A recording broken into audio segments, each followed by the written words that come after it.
ओम शांति।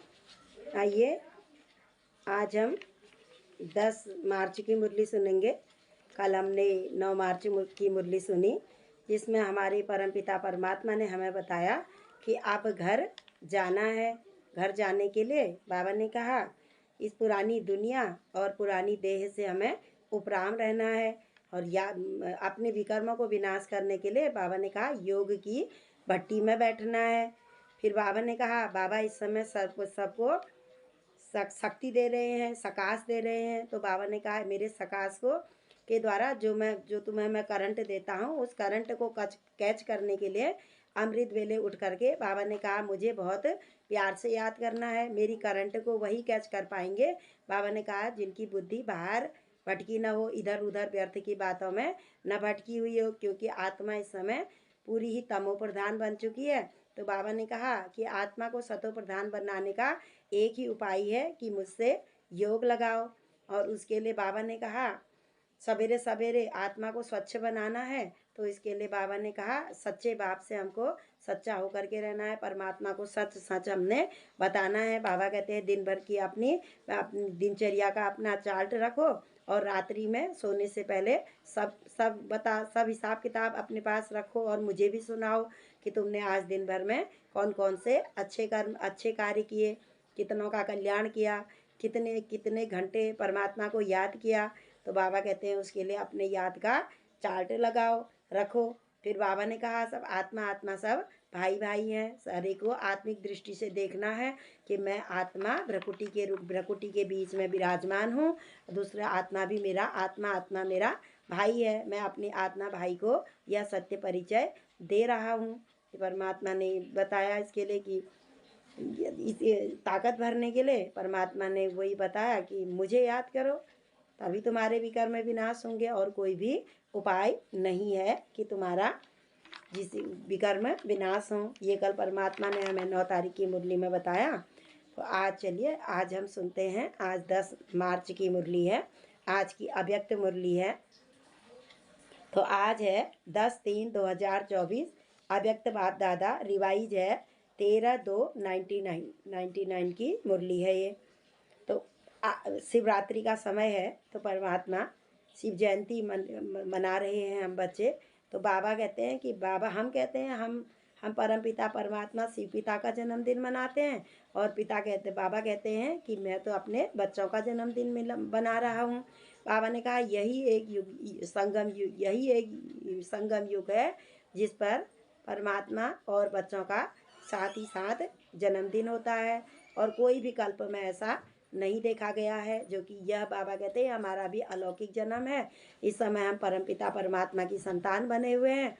तो बाबा का जन्मदिन, बाबा भी इस समय अवतरित होकर के धरा पर अवतरित हुए हैं, और हमें भी अडॉप्ट करके अपना बच्चा बनाया हुआ है। तो बाबा कहते हैं मैं तो अपने बच्चों का जन्मदिन मनाता हूँ, और हम बच्चे कहते हैं कि हम तो शिव जयंती अपने परमपिता परमात्मा की मनाते हैं। तो सुनते हैं आज बाबा हमसे क्या कह रहे हैं।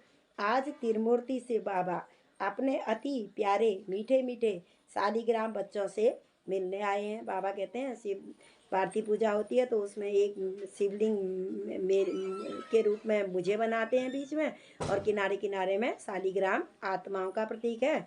तो बाबा हम शालिग्राम बच्चों से मिलने को आए हुए हैं।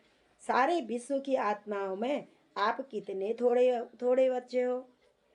परमात्मा का ज्ञान इस समय गीता में कहा है भगवान ने, ये गीता कोटों में कोई में भी कोई बिरला ही मुझको इस समय पहचान पाएगा, जब मैं धरा पर अवतरित होऊंगा। तो बाबा ने कहा कि आप कितनी थोड़ी आत्मा हो। आत्मा बच्चे पद्मा पदम भाग्यवान बने हो। हमारे बाबा कहते हैं कदमों में भी तुम्हारे पद्मों की कमाई है। तो बाबा ने कहा तुम कितने भाग्यवान बने हुए हो।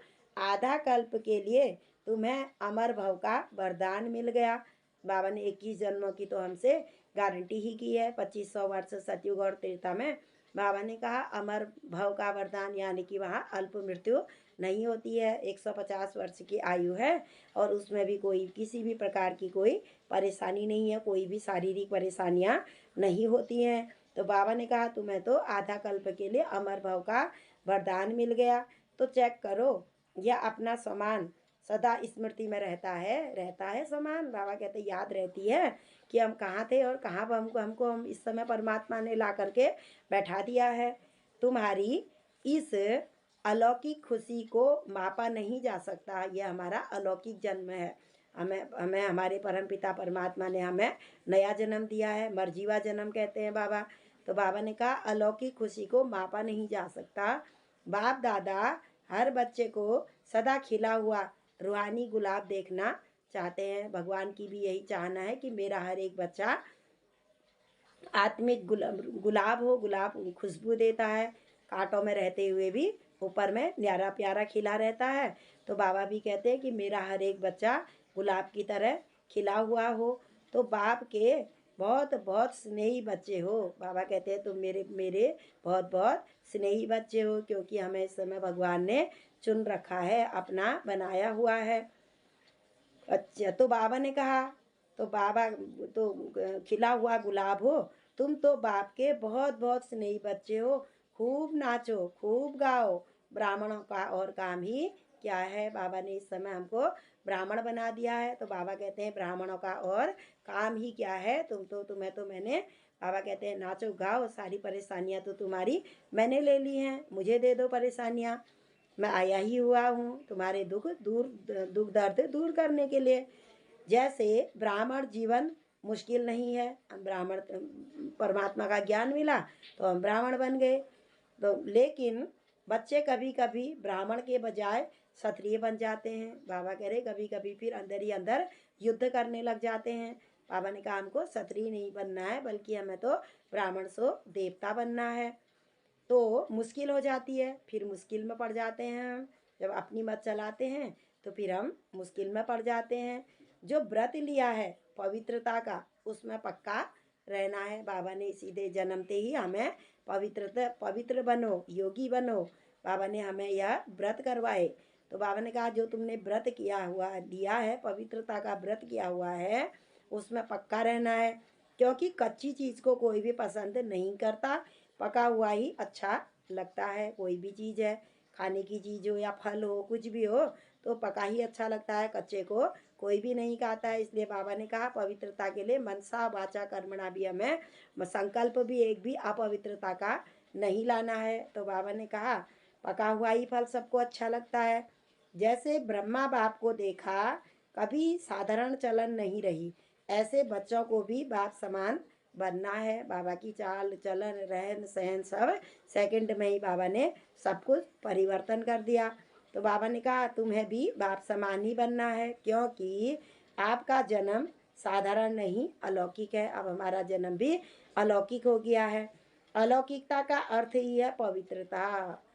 अब तुम्हें इकोनॉमी का अवतार बनना है, बचत भी करनी है, व्यर्थ के संकल्प भी नहीं चलाने हैं। बाबा ने कहा हर चीज़ में तुम्हें इकोनॉमी करनी है। आज से ही संकल्प बोल व कर्म की इकोनॉमी करो। संकल्प बोल में भी बाबा कहते व्यर्थ के संकल्प नहीं चलाओ। अगर व्यर्थ के संकल्प चल रहे हैं तो उनको नेगेटिव को पॉजिटिव बनाओ। तो बाबा ने कहा अब तक वेस्ट और नेगेटिव जाता रहा। आज तक हमने 63 जन्म से हमारे मन में व्यर्थ और नेगेटिव ही चलता ही रहा। अब उसे परिवर्तन कर विश्व कल्याण के कार्य में लगाओ। उसे परिवर्तन करके जो भी विशेषता है उसे इस समय परमात्मा के कार्य में लगाओ। आगे चलकर बहुत हलचल का दृश्य भी सामने आएगा। समय बहुत नाजुक चल रहा है, तो परमात्मा ने कहा आगे चल करके प्रकृति के द्वारा भी बहुत हलचल होने वाली है। लेकिन दुनिया के लिए कुछ भी हो, आपको निर्भय व हर्षित मुख होकर के खेल को देखना है। बाबा ने कहा साक्षी होकर के खेल को हमको इस समय देखना है। क्यों क्या के प्रश्न के व्यर्थ प्रश्नों में हमको नहीं जाना है। कैसे हो? तो बाबा ने कहा क्यों क्या के प्रश्नों में हमको नहीं जाना है। सदा ही बाबा ने कहा बुद्धि को खाली रखना है। व्यर्थ के संकल्पों से बुद्धि को भरना नहीं है, बल्कि बुद्धि को खाली रखना है। बस बाप और मैं और कोई नहीं, यही बुद्धि में रहे, मेरा बाबा और मैं। और बाबा ने कहा व्यर्थ के और भी कोई भी संकल्प न चले। आज का मधुर वरदान है बाबा का हम बच्चों के लिए। स्नेह और नवीनता की अथॉरिटी से समर्पित कराने वाली महान आत्मा भव। स्नेह और अथॉरिटी नवीनता की स्नेह और नवीनता की अथॉरिटी से समर्पित कराने वाली महान आत्मा भव। अन्य आत्माओं को अपने प्यार से और स्नेह से, नवीनता से, नया ज्ञान है तो बाबा ने कहा नवीनता से, रमणीकता से सुना करके उन्हें भी बाबा का बच्चा बनाने वाले महान आत्मा भव। जो भी संपर्क में आए हैं उन्हें ऐसे संबंध में लाओ जो संबंध में आते आते आते समर्पण बुद्धि हो जाए और कहे कि जो बाप ने कहा वही सत्य है, जो परमात्मा इस समय सुना रहे हैं वही सत्य है। इसको कहते हैं समर्पण बुद्धि, तुरंत ही बाबा का बन जाए, वही सत्य, इसको कहते हैं समर्पण बुद्धि। फिर अनेक प्रश्न समाप्त हो जाएंगे। अनेक प्रश्न क्या, क्योंकि बाबा ने कहा समाप्त हो जाएंगे। सिर्फ यह नहीं कहें कि इन्हों का ज्ञान अच्छा है लेकिन यह नया ज्ञान है, नई दुनिया लाएगा। ये न कहें कि हाँ ब्रह्म कुमारी वाले तो ज्ञान तो अच्छा सुनाते हैं, बाबा ने कहा वही न कहें, बल्कि यह नया ज्ञान है जिसे परमात्मा सुना रहे हैं और यह नई दुनिया को अवश्य ही लाएगा। यह है समर्पण करने की बाबा ने कहा बुद्धि। महान महान आत्माओं की यह है निशानी, जो कि इस तरीके से हर एक आत्मा को बाबा का परिचय देना है। यह आवाज़ हो तभी कुंभकर्ण जागेंगे। परमात्मा कहते हैं इस समय अज्ञान अंधेरी नींद रात में सभी कुंभकर्ण बन करके सोए हुए हैं। तो बाबा ने कहा जब यह सत्य परिचय मिले तो तभी कुंभकर्ण जागेंगे। तो नवीनता की महानता द्वारा स्नेह और अथॉरिटी के बैलेंस से ऐसा समर्पित कराओ, तब कहेंगे कि माइक तैयार है। तब जा कर के जो जब जब अनेक आत्माओं को यह सत्य परिचय मिले और वह समर्पित हो जाएं, तो तब कहेंगे कि हाँ माइक तैयार है। आज का स्लोगन है, एक परमात्मा के प्यारे बनो तो विश्व के प्यारे बन जाएंगे। परमात्मा के प्यारे बनेंगे, परमात्मा की श्रीमत पर चलेंगे तो विश्व के प्यारे तो बन ही जाएंगे। अच्छा, ओम शांति, ओम शांति, ओम शांति।